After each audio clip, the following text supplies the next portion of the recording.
Police removed Christopher Ch's badly decomposed body from inside this culvert located on a sugar road several miles from his home in Yule Creek Village and just a few yards off the San Lorenzo road. According to family members, the 13-year-old appeared to have been beaten and his head smashed. The child met a brutal end, but even more shocking is that it was at the hands of persons he considered friends. His brother, Ephraim, was one of the many persons in the village who saw him leave with a longtime friend on a motorcycle. I was coming from work. I work construction over here with my friend, and I was coming around about say quarter to five. I don't have exact time, minutes or seconds. And when I meet him there on the bus stop, on the next side of the bus stop, I asked him where you're heading, and I said like, he's going to take a ride with his friend. And that was the only thing he told you? Yeah. He did not mention which friend this was? Yes, he mentioned which friend. Okay. And I saw the person who carried my brother in the motorbike. That would be the last time he saw Christopher alive. He says he had no reason to be concerned for the safety of his younger brother. Christopher and his friends would frequently take bike rides and return home, but this time he did not. 7 o'clock, 8 o'clock, 9 o'clock, and really that time I knew really say something gonna happen. And from there on, I said I take my bait again. I went for a bath again, and I say my father said my pa come and tell me Ephraim, Christopher not reached yet. I get up 5 o'clock in the morning, and my father get up 5 o'clock in the morning, and he told me Christopher never come to sleep last night. Well, from there I started to feel like something is going wrong. Something is going wrong. That morning, Chi went to work and returned in the afternoon to find Christopher still missing. They called the friend he was last seen with, but that friend would not give the family a clear answer. This was when they started the search. I called all my brothers and what's going on, and we start to make a search. Me and my brother came back his car because he got a pickup and a car just by the next car.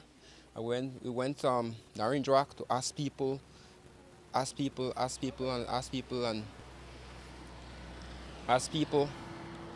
the people they don't know we don't see your brother because he's a very popular person. Everybody know him. Following a second call to Christopher's friend, he agreed to help look for him. He said, we got a friend probably in Orange Wald where he is over there. I said, well, let's go. And he's willing. He never says he's willing to go in the car. He get into the car with us, and we drove the Orange Wald and we went to different places.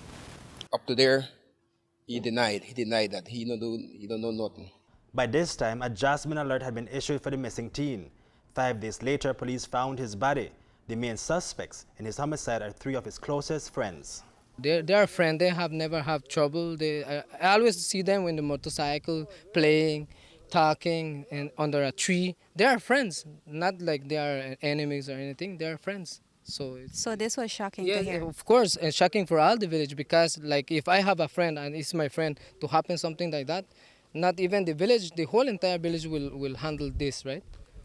As somebody who knew him very well, do you know any reason why his friends would want to do this? Well, that's the big question right now. Why? That's all the family want to know why, because they never had conflict. They don't have no problem. That's the serious situation. Police have since detained 3 persons, 2 of them minors. And while they were all friends, police say evidence is showing that they turned on Christopher because of drugs.